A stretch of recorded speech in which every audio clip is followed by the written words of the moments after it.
can start reading. Yes, I can, Rangata.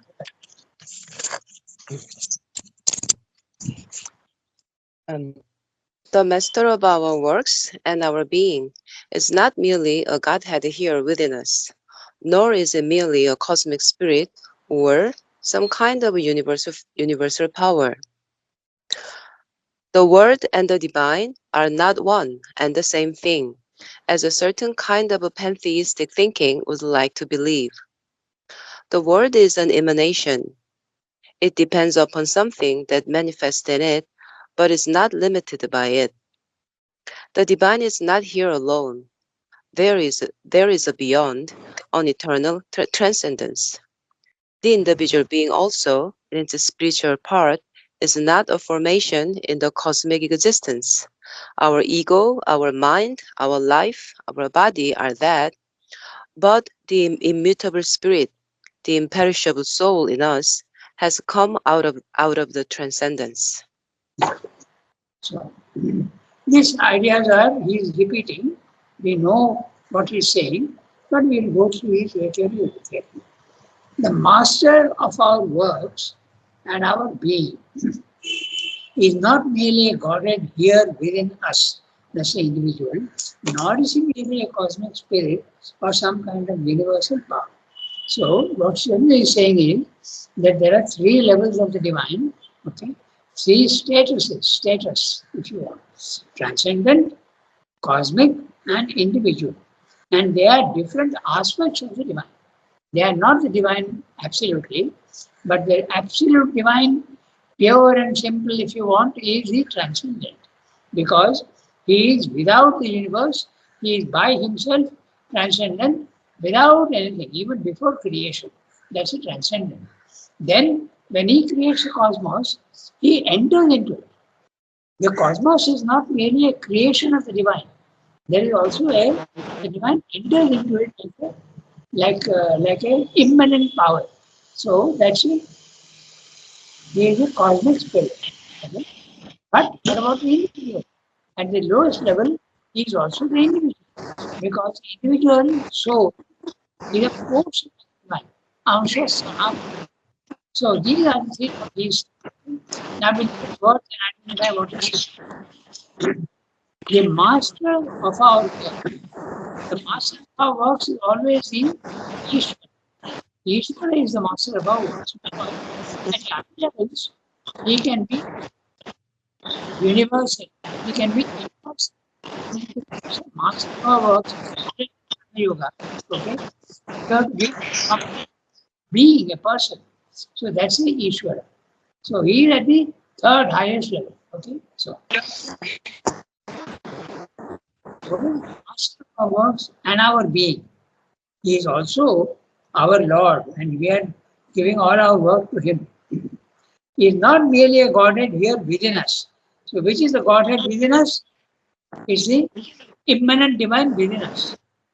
And sometimes you get the feeling that Sridhar is saying that the psychic being is the individual soul portion of the divine, but the divine is also there hiding in the individual.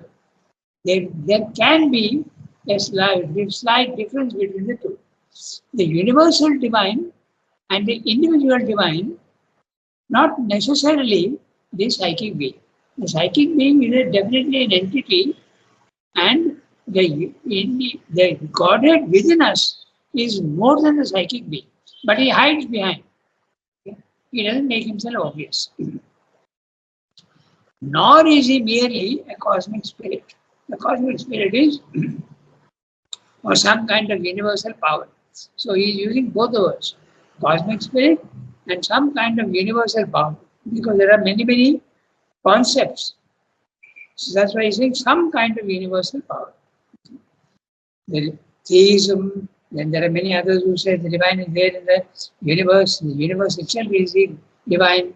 So some kind of, he has made it slightly more wide in his meaning, okay, of universal power. Note the word cosmic spirit can be personal and impersonal, but universal power can be only impersonal. Okay, so the world and the divine are not one and the same thing. Okay? As a certain kind of pantheistic thinking would like to believe. The pantheism says the divine is the universe and the universe is the divine. So I'm very clearly saying, no, it's not like that. The world is created by the divine, but the divine enters into it and supports it from behind. Okay? So there's a difference. That the world is his creation, but his creation. Ranganath, Yes, tell me. sorry to Yes. disturb. Actually, we are much ahead. I think Sunki last time in writing made some, there must be some misunderstanding, because the last Tuesday we have done not only liberation but perfection, which is So three, which four page is pages that? in my own. Page number I will not be able to say, Rangada, because my book is different. 1 minute, just 1 second. No, so tell me the beginning of the paragraph. 1 minute, huh? See, page 251 in your book. Page 251 in your book. We had done that paragraph last class.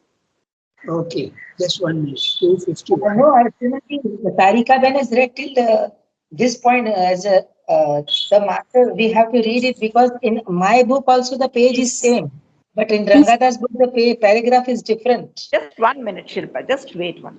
Please wait.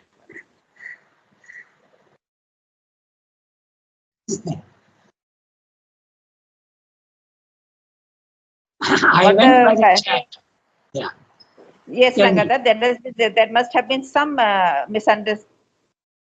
The master of our works, page 254. Okay. Page 254. So 254 is correct? Okay, Rangada. Then I must have made a mistake. Okay, continue. Sorry, Rangada. No problem. It's always better to be clear. No problem at all. Okay. Because in my book, I'm not getting that paragraph. There must be some problem in my book because mine is the old one. I'll take out the new one. It's okay, Rangada. No, Archana Di, in our book, no, the master of our work is not, from there it is the second paragraph. Up to transcendence. Okay. Could you tell me the page number, please, Tarika? 241 is the page number. Okay. And up to transcendence only they have this paragraph. From the master of our works and our being, it is the second paragraph. It is the next paragraph. Okay. Our paragraph starts from, could you please tell me the beginning? The paragraph is already. Okay, no, we'll begin again. Thank you, Tarika. I got it. Sorry, Rangada, I disturbed. Actually, I was not finding the place. I've got it now. Thank you, Rangada. You continue, please. No, Sorry. It's always better to be clear. You can stop me because everybody should have the text. Okay. All right. So what Sylvie is saying is that the divine takes three poises. Okay. His poise, first poise is the transcendent. The transcendent, the divine, what Sylvie uses very word. He says the divine in himself. That means only by himself and nothing else, no creation, nothing. That's the transcendence. And when a human being experiences the transcendent, he feels himself to be outside the universe. Okay? So that's the transcendent. But when the divine creates the universe, he also enters into it. So pantheism thinks that the divine is the universe. But there's obviously a difference between the divine's creation and the divine himself, the Father and the Son. So how can they be the same? They can't be the same. Although they are together, that's different. Okay? So the divine creates the universe and enters into it and supports it from behind. So that's a cosmic. And the third is the individual, and the individual is the last unit in the lowest human beings and also animals, even inanimate things also, the divine presence is there. But when you speak of the individual, normally you mean the psychic being. But as I was saying, apart from the psychic being, the divine presence is there everywhere. Okay, it's there in the stone. It's there also in a worm. It's there in a caterpillar, and This is why he is there also in the human being. Now, it's very interesting. What I'm saying is, just now a thought has struck me. There are some people without a psychic being. It's rare, it's not very common, but it's rare. So, if the psychic being is not there, can we say that the divine is not there? Certainly not. The divine is there everywhere. So, the psychic being is different from the divine in individual things. Okay? So, that we have to be clear about. Because the psychic being develops through evolution of the individual. Slowly, the divine presence in the individual, beginning even from the unicellular creature, the divine is there, but in an amorphous and unorganized sense. Okay? It is there as a potential. That's why I use the words amorphous and unorganized. Slem's favorite word is unorganized. It is not organized. It is still there only as raw material, if you want. So that's the divine presence. So we're saying that. Okay? So all the three are the divine, but in different statuses or different poise. Okay? I read now with this background, I read the para. The master of our works. And when you speak of master, it cannot be the impersonal. It has to be the personal. Okay? So the master of our works and our being, not only our works but also our being, is not merely a Godhead here within us. Okay? That is there, one aspect of the divine. He is there in everything. Nor is he merely a cosmic spirit. He is there also in the cosmos, but he is not only that. Of some kind of universal power. Now I said cosmic spirit is general. Okay, that cosmic spirit can be personal and impersonal. But when you say universal power, it's an impersonal power of the divine in nature. And that's usually what we see in the physical world. Nature is universal mechanical power, unconscious mechanical power. Okay? I read the next sentence. The world and the divine are not one and the same thing, as a certain kind of pantheistic thinking would like to believe. Okay? Pantheism is that which says universe and the divine are one. The universe is the divine. That's not exactly correct because as just now we saw, the universe is the creation of the divine, and the creation of the divine can't be the same as the divine, obviously. So it's different. The world is an emanation. It comes out from it is much less than the transcendent. The transcendent is much bigger, the emanation is much smaller, and the individual is even smaller. Okay? It depends upon something that manifests in it, but is not limited by it. The divine is not here alone. There is a beyond, an eternal transcendence. So that's what he's saying. He is repeating the same thing. The individual being also, in its spiritual part, is not a formation of cosmic existence. The individual, his body, mind, life has been created by universal nature. His body has come from matter. His vital has come from universal power. Okay, the vital world, and his mind has come from the mental universal world, the infinite universal world. So he is a formation of nature. But apart from that, there is a psychic being and the individual divine inside each thing. That's what he pointed out. The imperishable soul in us, that is very clearly the psychic being. Okay? He's using the word soul in a very general way. Normally, when he says soul, it is the undeveloped psychic being. The psychic being is a developed soul. This is here explained in letters, but here he's using in a very general way. Now we can go to the next one. A transcendent who is beyond all world and nature. So, one of you has to read. Maybe as soon as you can read, if she has the text now. Yes, Ranganath, I've got the test. Sorry, that was in between the paragraph. I was not finding it. Okay. A transcendent who is beyond all world and all nature and yet possesses the world and its nature, who has descended with something of himself into it and is shaping it into that which as yet it is not, is the source of our being, the source of our works, and their master. But the seat of the transcendent consciousness is above in an absoluteness of divine existence. And there too is the absolute power, truth, bliss of the eternal, of which our mentality can form no conception, and of which even our greatest spiritual experience is only a diminished reflection in the spiritualized mind and heart, a faint shadow, a thin derivate.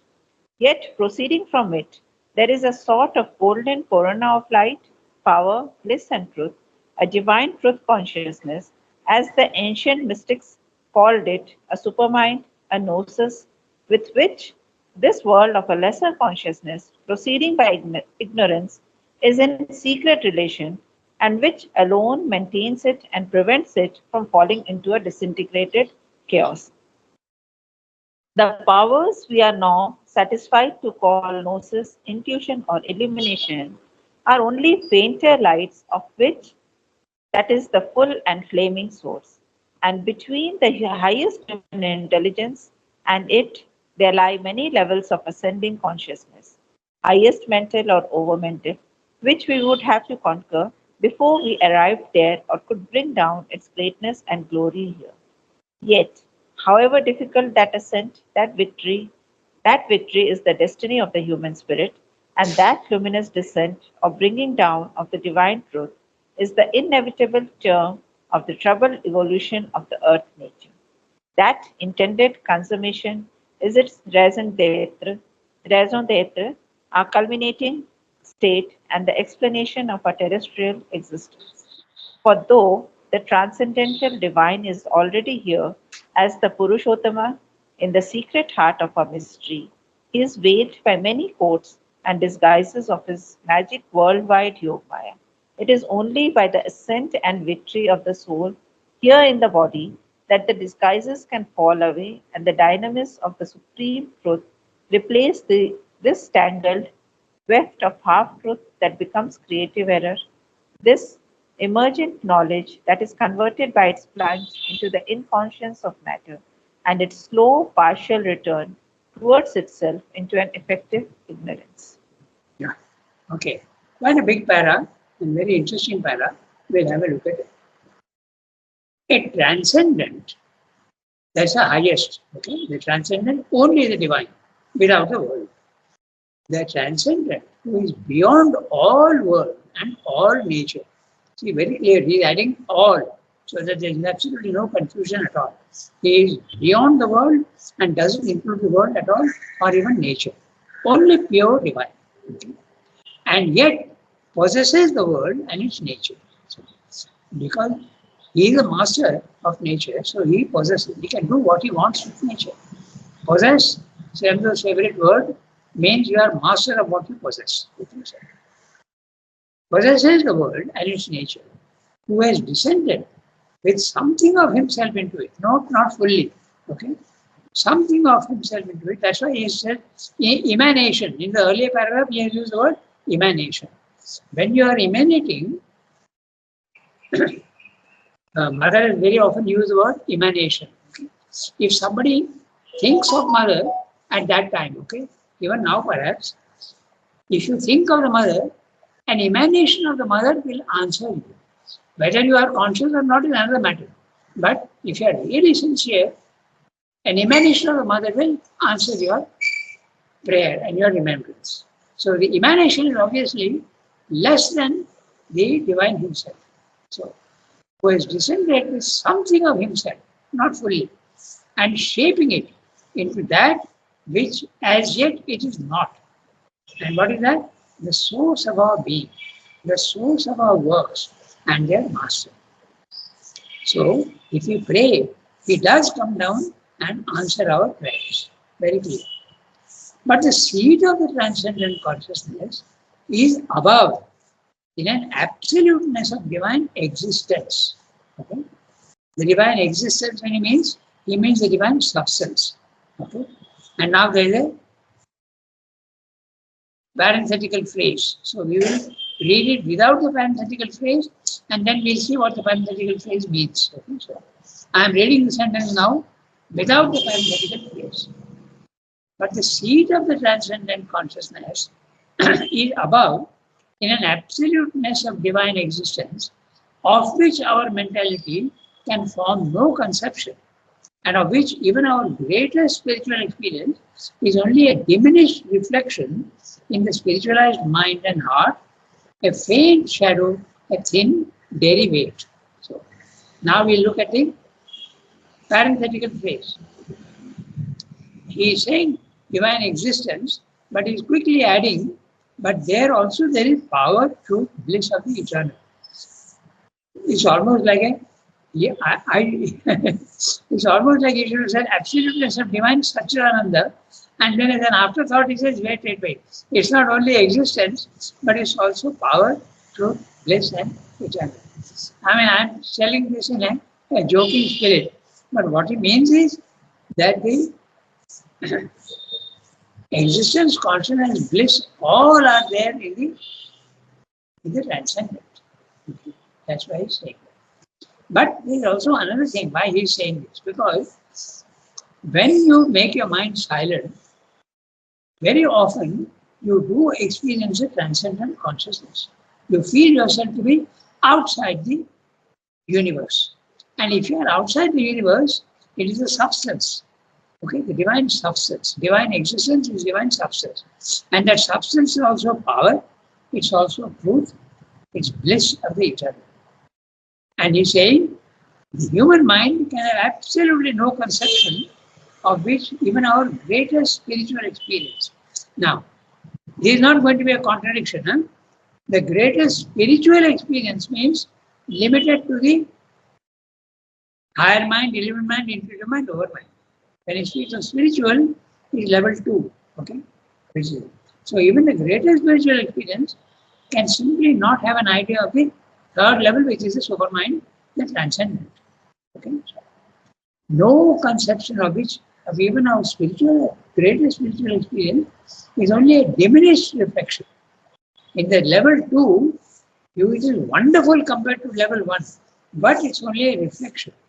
And you remember, he says that very often, the mind, the Manomaya Purusha, becomes like absolutely a calm lake, and the truth from above is reflected in it. Okay, so that's why the spiritualized mind and heart, a faint shadow, a thin derivate. Derivate is clear. Again, very similar to the emanation. Something which derives from something is less than the origin from which it is deriving. So these are very interesting words, and you see the implications. He is consistent throughout. Emanation, then he is saying also something of himself, and now he is saying derivate. Okay? All of them mean the same thing. Okay? Then he is saying, yet proceeding from it, there is a sort of golden corona of light. Okay? Golden corona of light is talking of the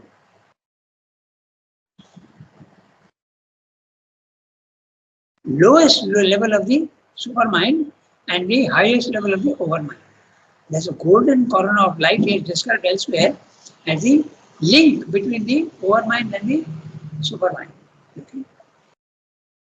Golden corona of light, power, bliss and truth, a divine consciousness, divine truth consciousness, as the ancient mystics called it, a supermind, a gnosis with which this world of a lesser consciousness proceeding by ignorance is in secret relation and which alone maintains and prevents it from falling into a disintegrated chaos. So, a lot of things, but basically what he's saying is that the supermind is a support and the origin of everything in the physical world. And it comes down into what it is created, and therefore there is no chaos at all. To us, the physical world seems to be a chaos. Particularly now in Ukraine and in Gaza, the chaos is super active. But there's a meaning and a purpose to it. If you rise in consciousness, you will be able to see that there's a purpose in this apparent chaos. Simply saying there is no chaos at all. Okay, so prevents it from falling into a disintegrated chaos. I'm going to look at that sentence again carefully after deriving it. Okay. Yet proceeding from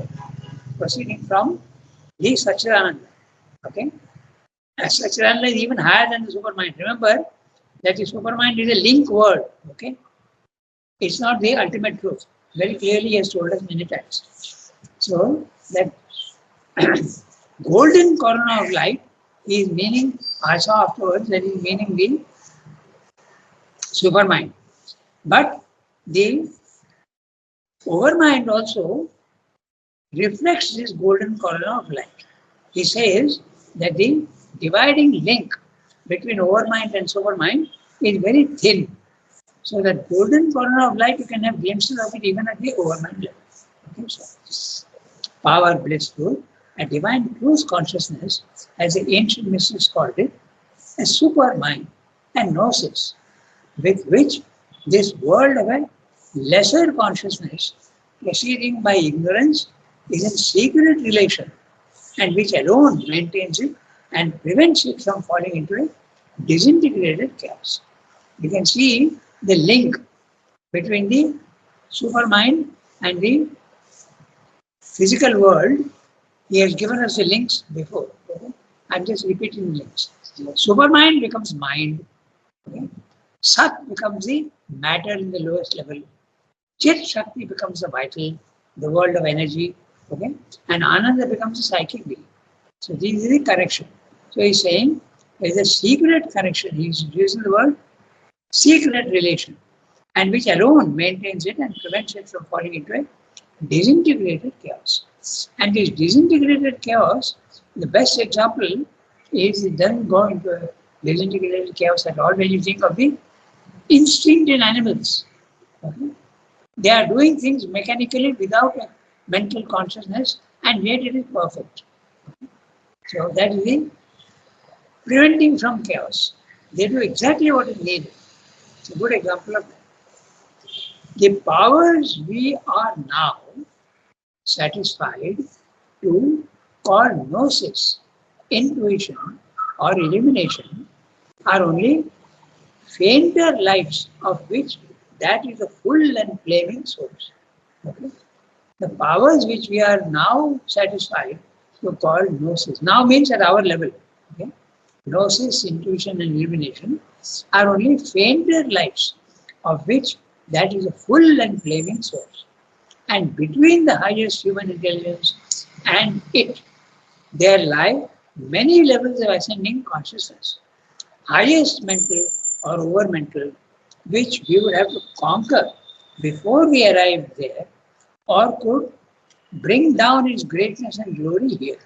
So those many levels are very clearly the higher mind, which is the lowest of the spiritual planes, the illumined mind, then the intuitive mind, and the overmind. These are the levels. And so we're saying you have to conquer these levels before you can enter the supermind. You can't go there directly, it's not possible. We have to conquer before we arrive there, or could bring down its greatness and glory here. Can we bring down the glory of the supermind into it? Not from the spiritual planes of consciousness, you can't do it. But when you go to the supermind, then it is possible to bring down that power and glory here. Okay. This is Srino's contribution to yoga very clearly, an ascent and a descent. Until now, mostly the yoga consisted of an ascension. You ascend out of level 1 into level 2, and if you are lucky, a little bit of level 3. But Srino is saying that from level 3, you have the power to bring it down. That means, I'll give you an example, then you'll understand very clearly. When Srino had the experience of the silent mind, okay, the nirvana experience, the world was unreal for him. But that experience does not last, because the body, the vital, and the mind will pull you down your consciousness to the normal, lower, practical level. You have to eat, you have to sleep, you have to talk to your people, you have to interact with the world, do your work, so the consciousness comes down. But when it comes down, the glory of what you have experienced above in the nirvana is not full. It's only a memory. So that's what Swami is saying. Okay, you have to bring it down. And when you bring it down, then it becomes permanent, even in the physical consciousness. Okay? That's why the descent is so important in Yoga. You have to first ascend, you have to go up, and this is also something that many people are get confused. They say, Swami is saying, don't leave the world. The world is not to be discarded. But at the same time, when you are going to the spiritual level of consciousness, you have to go on saying to yourself, I am not the body, I am not the vital, I am not the mind. Okay? That is something you have to constantly stress that you are the Brahman and you are not the body, mind, life. So this is not a rejection of the world. It's only a rejection of the lower elements in the world. You're not running away from the world. You're neither going to the cave nor the forest. You're just saying, I am not this lower element. You have to conquer it before you can enter this lower world. So lower world is very difficult. It's not easy to get. I read the next sentence. Yet, however difficult, that ascent to the supermind, that victory is the destiny of the human spirit. And that luminous descent or bringing down of the divine truth is the inevitable term of our troubled evolution of the earth's nature. Okay, so people who say that spiritual consciousness is enough and aim of spiritual life, Srimad is differing. He says after the spiritual consciousness, you have to go to the supramental consciousness. There is further work to be done. Okay, so that's his contention. That intended consummation is his raison d'etre. Raison d'etre is a French phrase meaning the real reason for which you have to live in the physical world. Not spiritual experience alone, not even the spiritual realization, but a supramental realization which will give you the power to bring down that glory of the divine and the transcendent down into the physical world. Then there can be a transformation of the physical world. In the individual first. Okay? You mustn't think that divinization of matter means everything will become divine. Even stones and plants will become golden. No, it's not like that. There will be a representation of the divine in the physical world. I read the next sentence. For though the transcendental divine is already here as a Purushottama, in the secret heart of our mystery, he is veiled by many courts and disguises of his magic worldwide yoga maya. Note the word magic worldwide yoga maya. Very often they use the word magic in our Indian philosophy. Why is that magic? We'll discuss that shortly. And yoga maya, the worldwide yoga maya. The maya is the power of the divine to create forms, but that power to create forms, real forms, also gets diminished and distorted when it comes down. So the upper maya, the higher maya, is the power of the divine to create forms, and the lower maya is the power to create illusions. Okay? And that illusion is what is the magic. That's why the word magic is used. And the word magic is used in many ways. Okay? That which is the truth becomes the shadow. That's one way of looking at the magic. How does it do that? Okay? Then the other magic is we don't think of it that way. But just imagine what he can do. Okay? No man can do that. He takes mud, actual mud, and makes a lotus out of it. Okay? He creates food, the most delicious foods out of matter. How can he do that? Is it not magic? So magic is used very often in that sense, and he is the magician who can do that. Okay? Maya cannot be explained at all. Maya is impossible to explain. How he can do that? Because he is all powerful, he can do it. Yoga Maya. It is only by the ascent and victory of the soul here in the body, not that, okay? Not there outside the body, but here in the body, that the disguises can fall away and the dynamics of the Supreme Truth replace this tangled weft of half-truth that becomes creative error. We'll have a look at that. I'm sorry. Supreme Truth. Okay? So, an ascent into the spiritual planes of consciousness is not going to give you the power to transform in the lower level. It has to be a descent also. And the descent, you have to go to third level. So, it is only by the ascent and victory of the soul here in the body. Okay? So, the victory of the soul here in the body that the disguises can fall away. That means you see the divine even in the physical world. In spite of the veils that he is talking about. What are the veils? Veils and codes.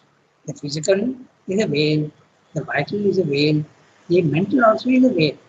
Even the spiritual planes, higher mind, element mind, intuitive mind, lower mind, are veils.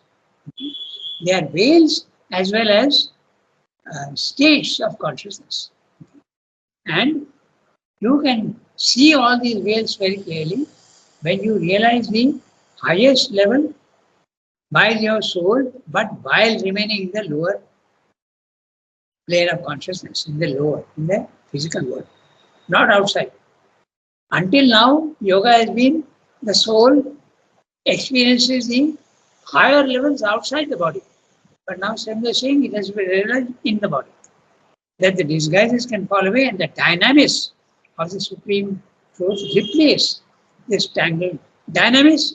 Swami means the power, okay, the action. The action, but action in a divine action, not the normal action in the physical world. Can Supreme Truth replace this tangled weft of half-truth and becomes creative error? Now, note that. It's very interesting. Tangled weft of half-truth, body, mind, life. Okay? That becomes creative error. It's an error, but there is still creation going on here in the physical world. The error is not negative, even the error is creative. In fact, the transcendent is no error at all. But if you see it that way, the universe and the individual will almost sound like an error because it is limited. But there is creation going on here all the time also. Okay?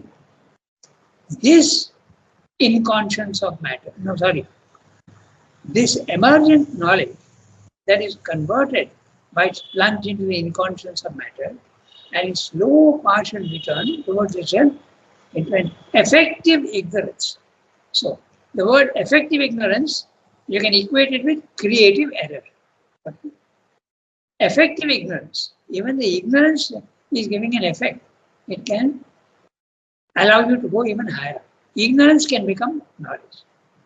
So, several words are very interesting. We have to look at each thing very carefully. It's 8:38 and we have read 2 paras. The second one was a very big one. Ranganath? Yeah, tell me. Yes, I have a question. Yeah. Here, Aurobindo said the ascent and victory of the soul here in the body, and soul there, the S is the capital letter. So the soul here means the human soul or the divine universal soul? No. That question is a very interesting one. But I think what he means is the psychic being, because the psychic being, when it realizes the divine transcendently also, it becomes the self. It also becomes the divine transcendent. So we must always be very, very careful not to make absolute distinctions, because all this is like a graded thing. Okay, the highest is there in the lowest, and the lowest is there in the highest. So we can't say that. But the psychic being can join and become the self. But it can even, when you go to the third level, after all, who is going up? Not your body, mind, life. It's your psychic being that is going up. Psychic being and soul, self. So that would be the answer to your question. Is an interesting one, but don't make a distinction. Soul with an S, realizing the supreme in the body, would probably be the psychic being which has identified itself with self and also something of the transcendent. Not a full transcendent, can't be, but something of the transcendent. 8:40. So, Okay. Thank you, stop Rangada. it. Yeah.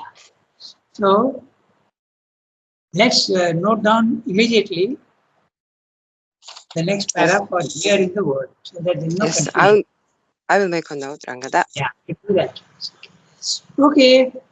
I wish all of you a very happy Thank you, and Rangada. fruitful day. Thank you, Rangada. Bonne journée, Rangada. Bonne journée. Merci beaucoup. Have a I good meant day. it was your day, but I forgot. It's your day. No.